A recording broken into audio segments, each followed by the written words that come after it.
Higit sa 100 operatiba ng PNP-CIDG at National Bureau of Investigation ang nagtungo nitong Biyernes ng umaga sa isang hotel sa Pasay City.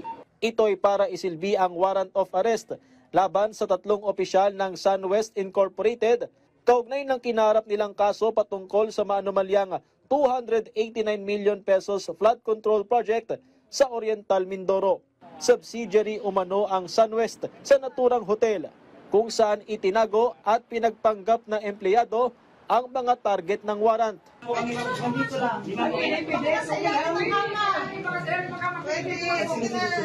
Hinalughog ang lahat ng sulok ng 10 palapag na gusali, kasama na ang kitchen at housekeeping section na maaaring pinagtaguan ng 3 akusado.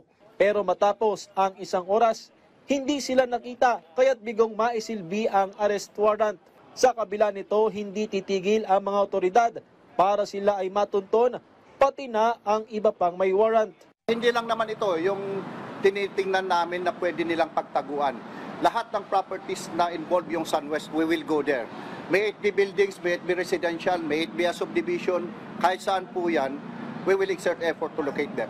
Lahat ng the full force of all law enforcement agency available within the country is going against them. So kahit pa magtago sila, it will not take long. The full arm length of the law will catch up to them. Iginiit naman ng CIDG na hindi overkill ang deployment kanina sa ikinasang operasyon. So this goes through with sa lahat ng susunod na mga operations. Lalong-lalo na by December siguro we are expecting sunod-sunod yung labas ng mga warrant of arrest.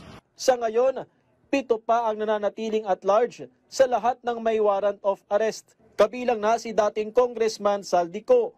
Nagbabala rin ang mga otoridad laban sa mga tumutulong para makapagtago ang mga hinahanap na individual.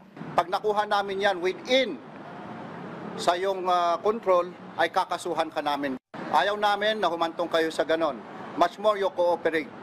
Kayo na mismo ang magsabi kung saan sila and we will be there. Open ang linya ng CIDG and other all law enforcement agencies para sa information. And we will be treating it as confidential kung sino man kayo. Patrick De Jesus para sa Pambansang TV sa Bagong Pilipinas.